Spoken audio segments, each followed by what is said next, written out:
today's podcast, where I am joined by Dr. Hanifeh Khayyeri.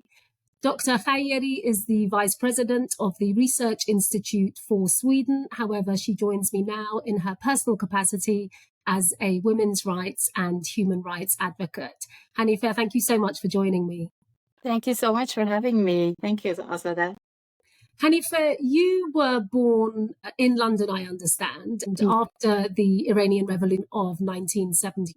And you were born into the Iranian resistance movement, or one of the families of the movement. Could you tell me a little bit about your childhood and what it was like growing up in the movement? Of course, sure. And as you said, I was born into the movement. So I was born into a family where both of my parents had joined the Iranian resistance. And my mother was Chinese of origin, and my father is Iranian. And for me, it was quite extraordinary because I was this half Chinese, half Iranian, quite odd after all the Iranians striving for democracy and freedom in Iran. But, I learned something really important from my parents, and it's that freedom doesn't have any borders. It's for everyone. It's for all mankind. And it's a pleasure to be here as well and talk to you, Azada, because I know you've been very active in this struggle as well. Thank you. And Hanifeh, you mentioned your mother and the fact that she was Chinese. Does that make her more special for you in the fact that she was fighting for a people not her own? And also, do you have any memories of your mother when you were growing up? It makes her special that way that, I realized that freedom is not something that belongs to a nation with boundaries. It's actually for everyone. And you don't have to be of a certain nationality to fight for freedom for us people in general. But you can kind of, pick the low-hanging fruits. So wherever you are in the world, whatever you're born into, married into, what situation you have, the people that you can get engaged in the human rights situation in anywhere in the world and try to improve. And my mother was an instrumental person for me in that sense, because she showed me that, you don't have to fight for your own country. You can fight for anyone's country because you're fighting for something good. It's a good cause. You're fighting for freedom. And it's not something that belongs to a specific country border. It's not something that it's, what do you call it? It's not a prerogative for a specific country. It's for everyone. And I don't have many memories of my mother because I was only 4 years old when she was killed by the Iranian regime. But I have some vague memories, and I've heard a lot of stories about her. So I remember some games we used to play, etc. But I have heard a lot of stories where people tell me that she was a very hardworking and stubborn person. And She really... So you said about how rights belong to everyone. I guess what you mean by that is that they're universal and they should be enjoyed by everyone. So I think she really, to many of us, represents a real symbol, that universality and the fact that the self-sacrifice that she made in pursuing those ideals for others. Yeah, in many cases she embodied those rights, because a lot of people talk about them, but she really showed us how you can pursue them. And you must be immensely proud of her, I'm sure. Yeah, Hanifeh, I wanted to move on now and really to ask you what made you personally involved in the struggle, given that you've never visited Iran. It's a good story, and it has its ups and downs because, I was born in the Iranian resistance and the thought of and the dream of having a democracy in a free Iran. So it's always been with me. I've always seen my parents as some, very inspirational people. I've always accepted their path and their decisions and their devotion to this dream. But then when I grew up in Sweden in a foster family, apart from my own biological parents, and they were supporters of the Iranian resistance, and also showed me how this is an important cause and how much good we can do by joining this movement and the path that they are following. But as a teenager, you kind of want to break free. You kind of want to be like, no, I'm sure there's something else. I want to find my own way. And of course, I did that as well. I was like, no, I'm not going to listen to anyone. I'm going to do my own thing. But then at some point, some things happen. You kind of mature and you reach adultness in your life where you realize, no, wait a minute. I've stopped, breaking free from my parents now. It's time to grow up, make my own decisions. And what are my actual decisions? And that's how I found my way. I don't want to say I found my way back, because I found my own way to the Iranian movement. And when I was, I think I was about 18, 19, I joined a human rights campaign and haven't been able to stop since. So I guess in finding your own path, in many ways, your destiny is those streams that sort of go back to the river and go back to the sea. You found your way back, really, I guess, to the path that your parents had chosen. But as you say, it's a path that you chose and made an educated opinion, really, in what it is that you are pursuing. Many people speak of this motto, which really has become a mantra for a generation of women, both inside of Iran and outside of Iran. And that's Mrs. Rajavi, the president-elect of the National Council of Resistance of Iran, when she said, "We can and we must." And I wondered whether you could tell me what those words mean to you personally, and whether those words have meant anything in terms of your own life. Mrs. Maryam Rajavi is an immense character and inspiration for me, to me. Those words kind of put everything, I don't know, they're so true that they're even difficult to, put in a context, because they encapsulate everything that the women's rights situation and the movement is working towards. Because, it's, if you look at Iran, or any country really, but if you look at Iran, there are really horrendous human rights abuses going on in the country. And it's because it's a religious fanatic regime. Of course, the most suppressed people are women and minorities. They're primarily women.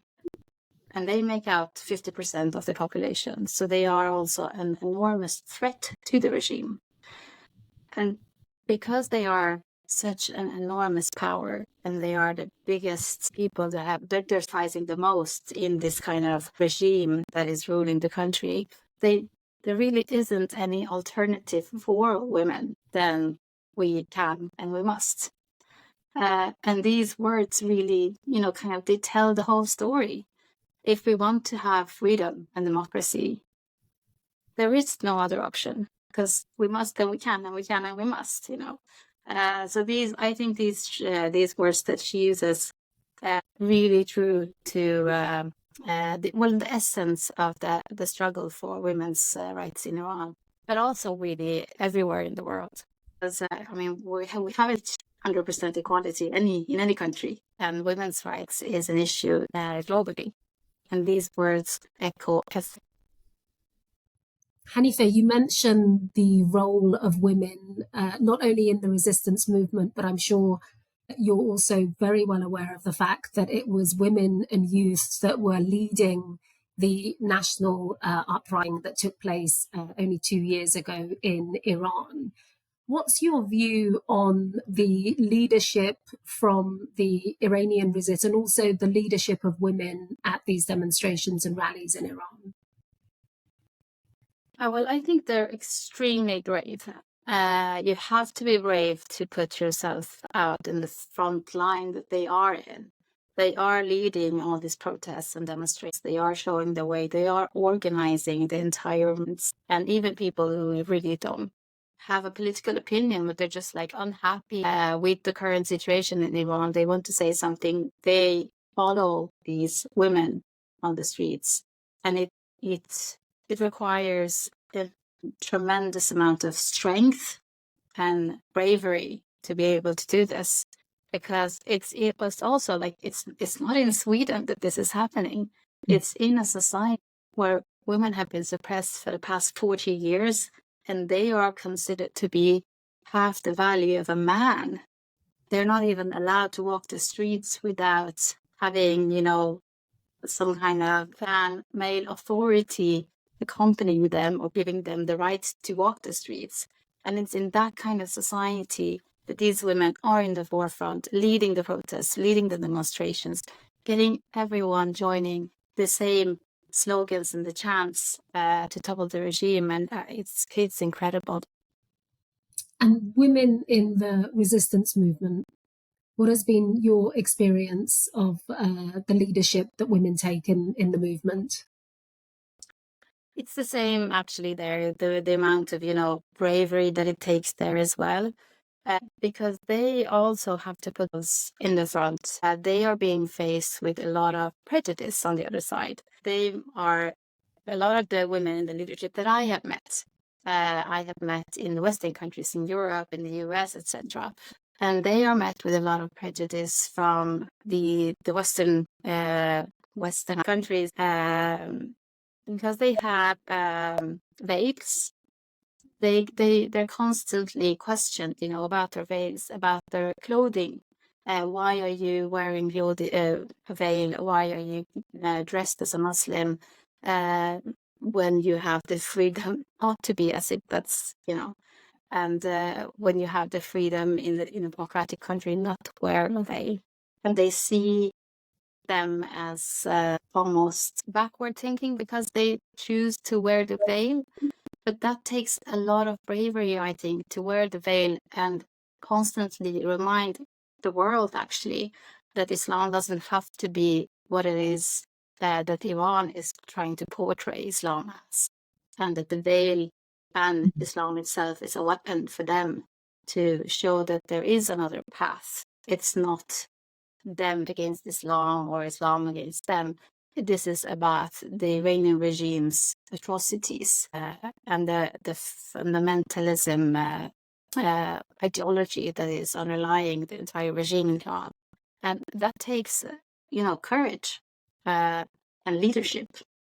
You can't do this without that leadership. Hanifeh, one of the misconceptions that I always found when confronted with Western media is this misconception that the uprising was solely with respect to the compulsory dress code in Iran.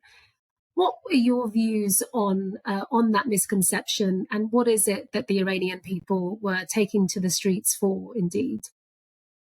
I think it's easy for people who live in democratic countries to kind of get attached and focused on the veil, because we have everything here. For us, we can walk the streets, we can dress the way we want, we can marry whoever we want, and divorce and study whatever subject we want to study. But in Iran, that's not the case. Women are suppressed to the extent that they're not even allowed to choose what they wear on a daily basis. And when you're suppressed to the extent, you're not allowed to marry, choose a topic, you're not even allowed to, I said earlier, walk the streets, then the minimum thing you can do is try to decide what you put on your head. And it's the minimal kind of protests that you can actually do as a woman in Iran. And for me, it's only a signal. I mean, it's a bit like in the I think it was in the 70s, 80s, when this fundamentalistic ideology kind of took over in Iran. And women then again, the way they were protesting was by putting red lipstick on. And it's not about the right to wear red lipstick. It's about the freedom of women and having, having essentially basic human rights. So I think this was portrayed very wrongly by Western media. They didn't really put the protest in the context of the society where they arise from and where they emerge from. And the veiling was just, the minimum thing that women could do in order to raise their voices without, the most obvious death sentences that would have happened otherwise. Even many commentators, both in the West and also those in the Middle East and many people in Iran, said very clearly that they felt that this time round the Iranian regime was perhaps the closest ever been to being overthrown by the people.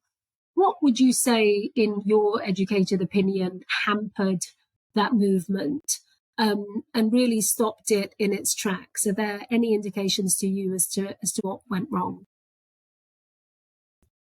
I mean, the Iranian regime, we can't underestimate them. I mean, they are horrible, but at the same time, they're very strategic, they're very tactic, and they use all means of propaganda and any kind of power they have to topple this kind of test and uprising. And in this case, I mean, it's the strategy, and it has been for a very long time. It's divide and conquer. I mean, they don't want the Iranian people to unite properly against them with an organized resistance movement. I mean, that would be the death kill. So they can't do that. So in order to divide the Iranian people, whether it's inside Iran or whether it's outside Iran, it doesn't matter. They want to split the Iranian people, and they split the opinion. It's by creating different opinions and using the vulnerabilities that people could have, or using immense amount of propaganda to, kind of mix false facts with kind of some hint of truth in order to convince people gradually that this group is terrible, that group is terrible, etc. So what they did in this latest uprising is that they kind of, the Shah was reborn, they decided to bring up his son and say, oh, wait, there's an alternative, that the monarchy is going to come back as an alternative to the Iranian regime if the Iranian regime topples. And by that, they started to, create a division in the diaspora and spread a lot of propaganda. And it's still out there. This is difficult to clean up. Absolutely. And when you mention Iran's former dictator, what I've found always really fascinating is that those in, as you say, the diaspora and those in the exile community who speak of an alternative, it's really not taking into account what the unequivocal voice of the Iranian people has been. And that has been, as we've said before, in the chanting and the graffiti that's really spread all around the country. The Iranian people are saying very clearly that they absolutely don't want a return to their former dictator, and nor do they want their current dictator. And I guess I always find it somewhat insulting, really, that people feel that the Iranian people have solely the right between two dictators, and in one way or another, the lesser of two evils. What would be, as someone whose family has sacrificed so much, what would be your alternative for a future Iran? What would you like to see? What system of government? Well, I think the Iranian people deserve democracy. I think they've been fighting for freedom and democracy for more than 100 years. It's time now. They don't need to settle dictator number 1 or dictator number 2 or even dictator number 3, I mean, they can have democracy. And I completely understand that it's difficult for them to picture this, because it's a country that's never had it. Even though it's very modernized in its thought and its kind of education system, etc. And the culture as well, it's very well-educated culture. It's people who are well-traveled, they see how it's working in other countries, but at the same time, they can't really imagine how it would be to have democracy in their own country, because they've never seen it, they've never experienced it, they've never practiced it. So I kind of want the Iranian people to start dreaming and believing for themselves that they can have democracy in the country. They deserve it. And, all they have to do is get together and decide that, yes, we can and we must. And Hanifeh, as a supporter of the NCRI, what does the 10-point plan mean to you?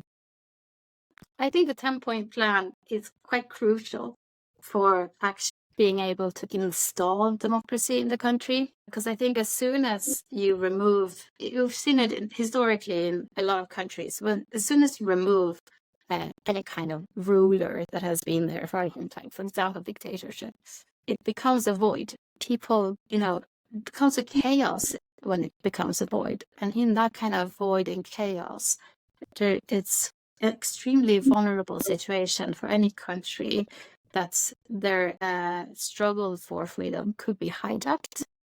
And there are other, interests that will come into play. And these things will happen anyway. But by having a 10-point plan, you have some kind of a pillar to fan, everything, the chaos around. You can kind of hold on to this rope with your life and really, try to follow these in order to install the democracy and the elections and all that. There's a whole new system that needs to come into place. It's not going to be done overnight or even 2-3 years. It's going to take a long time. It will require everyone to do it. And the 10-point plan is, the basis for installing this without, losing the sight of democracy. And given, Hanifeh, that you clearly view the NCRI as a viable alternative to the Iranian regime, what would be your message to individuals who may not be familiar with the organization and its history, with those who are just beginning to learn about the organization, or really for their foes? What would be your message? I would first of all say that there is no single organization that they would ever like from, beginning to the end and all the different syllables that they have ever expressed. Whether they will join a party, whether they will join a, human rights organization or try to save dolphins in the sea, there is no single organism that a person will be able to fully and accept everything as a whole. So first of all, I would just ask them, keep that in mind and then open your minds to what the NCRI is actually trying to strive towards. And then look at the history itself. I mean, who is always there with the same message, no matter if it's raining outside, snowing outside, no matter there are wars going on in the world, no matter there are presidents of different sorts and kinds of ideologies being replaced and exchanged in different countries. There's always the same message, the same voice, and the same people saying we want democracy for Iran. And they have they're focused on this message and the results. And it kind of makes it easy to decide them because there is no other option. These are the only people who have been there, and they have a plan. It's a decent plan. It's a human rights plan. It's something very inclusive and inclusive. It's everything that people usually want in the kind of societies that we live in Europe. So I would just say in Sweden, there's a saying called let go of the fence and join the game. So I would like to tell them, let go of the fence and join the game. I love Hanifeh. What would be your message to the Iranian people?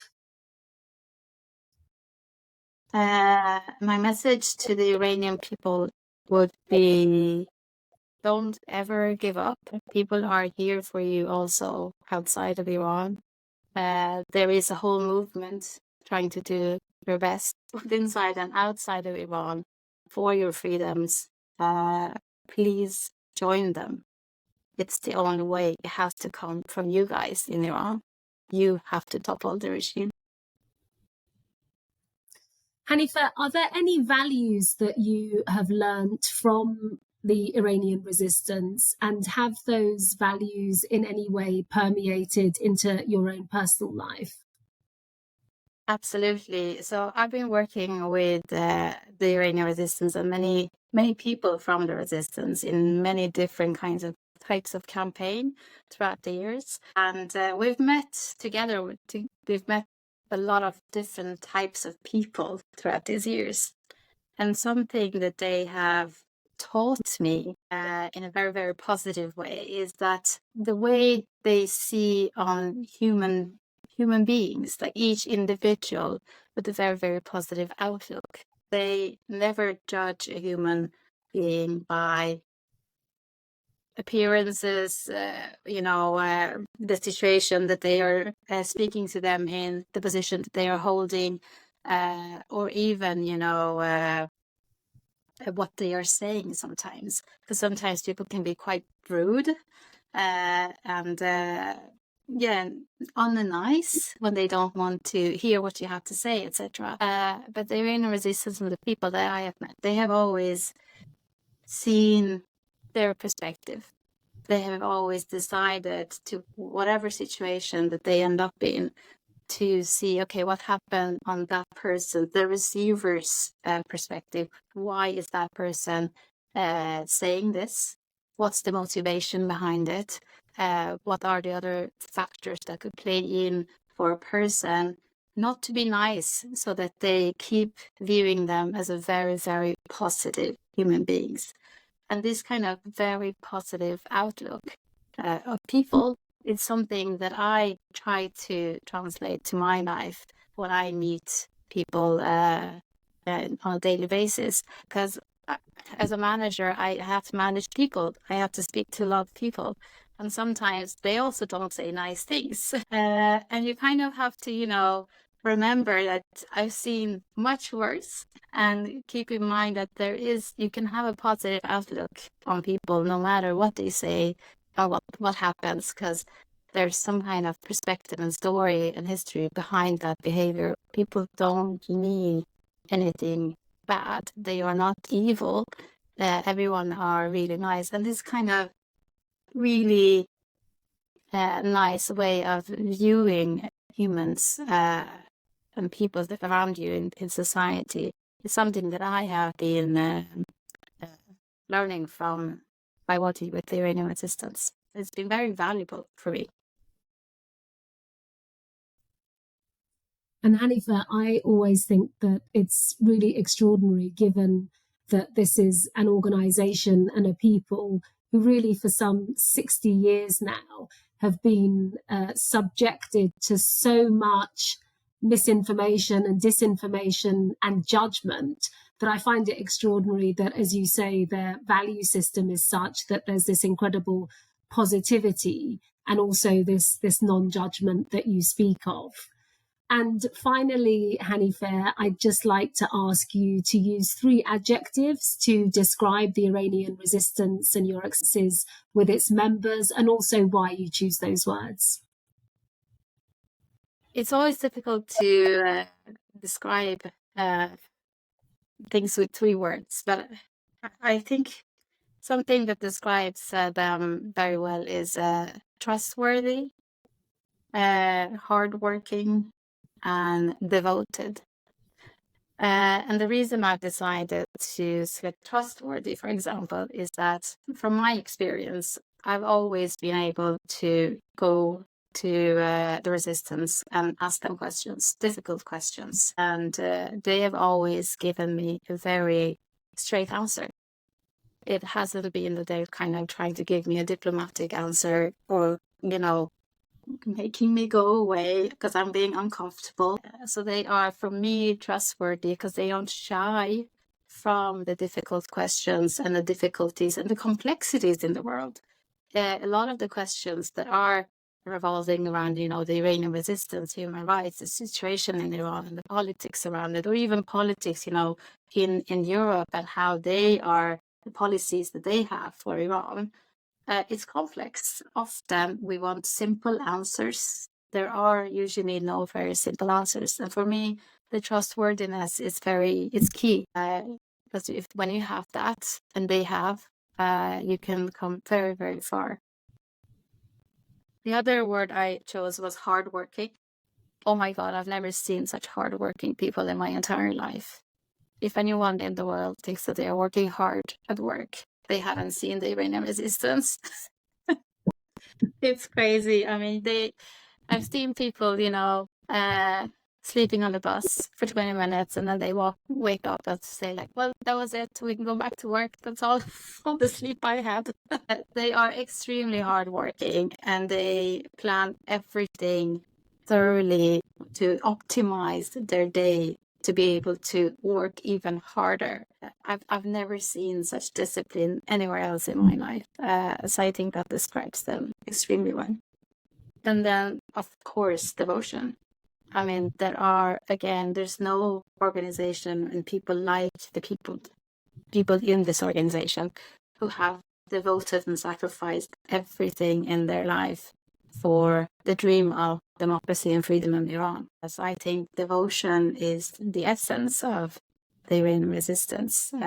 They are completely devoted to the dream, and it's beautiful. Dr. Hanifeh Khayyeri, thank you so much for joining me. It was an absolute pleasure to speak with you. Thank you so much, Joseph. Thank you so much for having me.